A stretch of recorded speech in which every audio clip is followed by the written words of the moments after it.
Let's make some keto pumpkin spice muffins.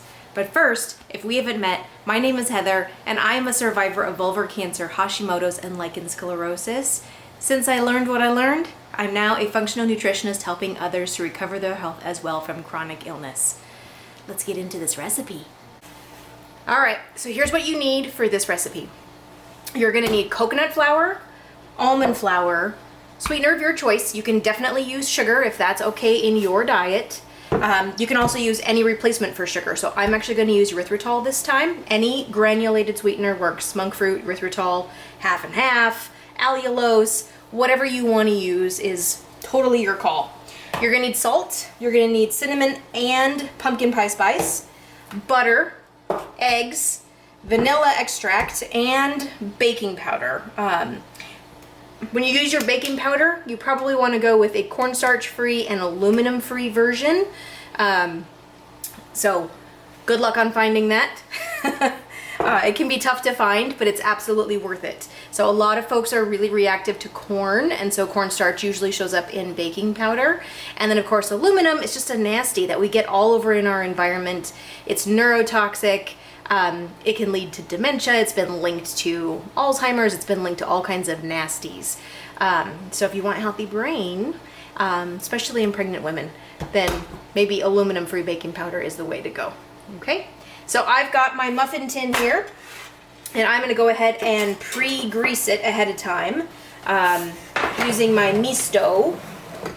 So you guys know how I love this thing. You just pump it up. You get to control the oil of your choice. And then I'm just gonna spray. It's already a silicone muffin tin. I really need to invest in a new metal one so that I don't have plastic touching my food. But we're not always perfect, right? You use what you have. So maybe I'll put it on my Christmas wish list, right? All right, so we're already reset and ready to roll. I'm gonna preheat my oven for 375, I believe, and then we'll get to mixing everything together.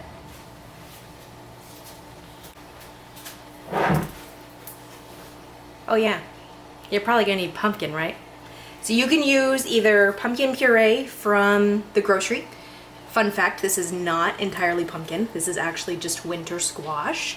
So you're probably gonna get a combination of butternut squash, maybe acorn squash, some of the other winter squashes in this puree. It's not pure pumpkin, so just heads up. Or if you can your own like I do, you can use pure pumpkin. So this is stuff that I canned 2021, November last year. And so either one will work. So don't forget the pumpkin. Okay, so I melted the butter, added the eggs, added the vanilla, smashed my pumpkin, and now I'm going to add the pumpkin and whisk all this together.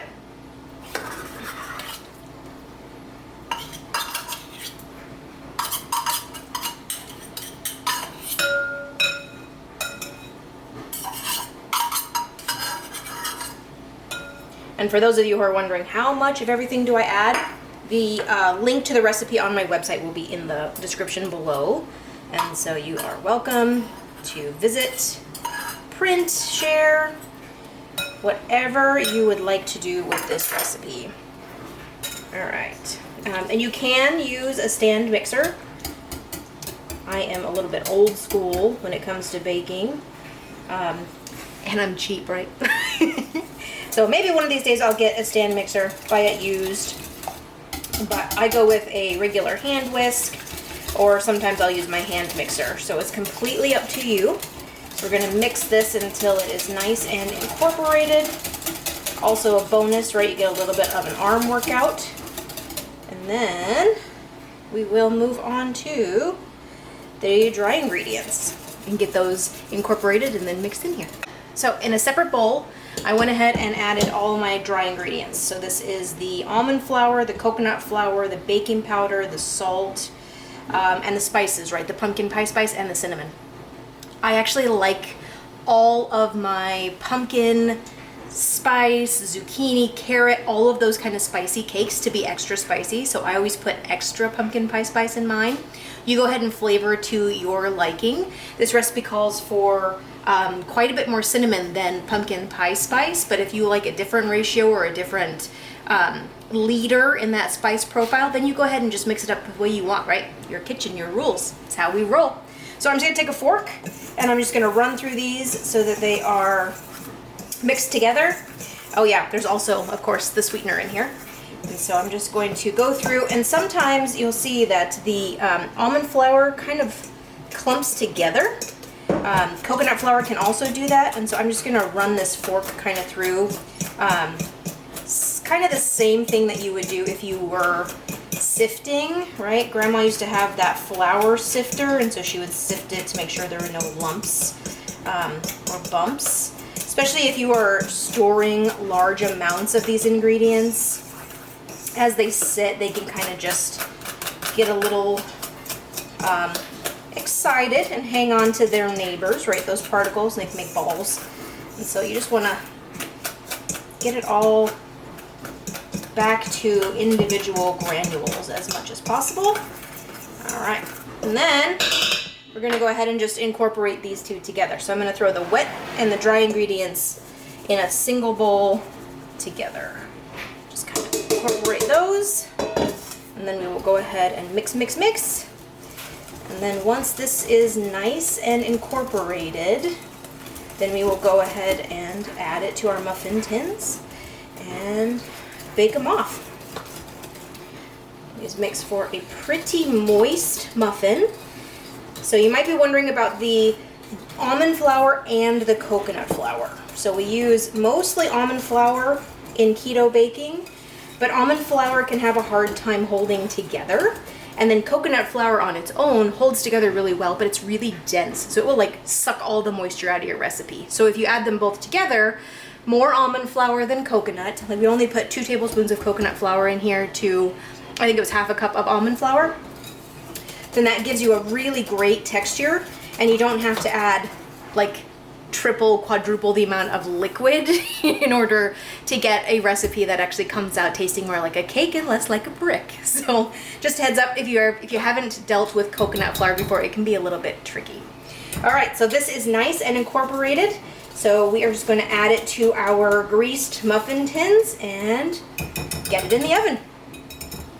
So I've got my muffin tin filled, and I just go ahead and use like a half cup cup measure to scoop in. It's just what feels really good in my hands. You can use a quarter, you can use whatever feels good to you. And then I just make sure that we've got an even fill in all of our cups. This recipe makes 12. If you double it, you can get 2 dozen, and then you're good to go for a larger family. And then I even them out. I'm actually going to do this pound on the counter thing.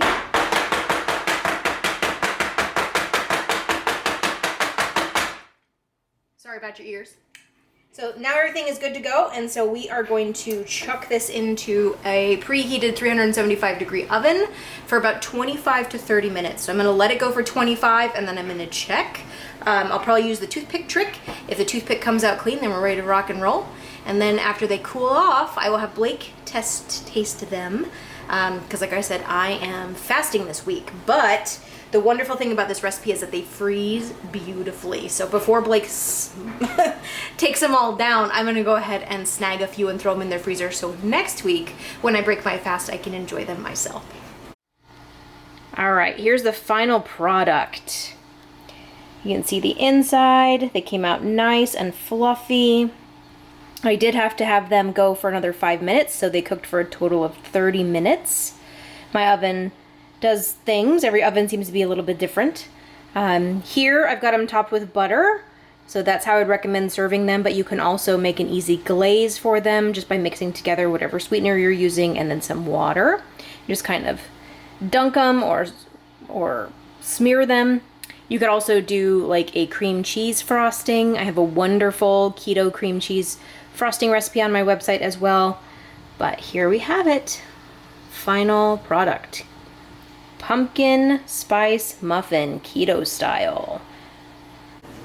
So Blake had some and he thought they were pretty tasty. He said they could use more pumpkin spice. So even though I doubled up more pumpkin spice, he also said that the texture was really good, but very, very soft. He said the inside was kind of like pudding, so very, very, very moist. And the outside is a little bit crispy. So I can't wait to eat them because I love baked goods that are very, very moist like that in the middle. He also said they'd be really good with a chunky sugar topping. So for some added crunch and a little bit of texture, as well as a little bit of added sweetness. So if you want to tinker around with the recipe, those are his suggestions. Otherwise, I think they are going to be quite delicious once I finish my fast. So I'm very excited to throw a few in the freezer and eat them next week. Huge thank you to Prepper Potpourri for hosting Pumpkin Palooza this month. There's a huge playlist of pumpkin related recipes for you to devour. I'll have that link in the description below. And that's all for now. See you next time.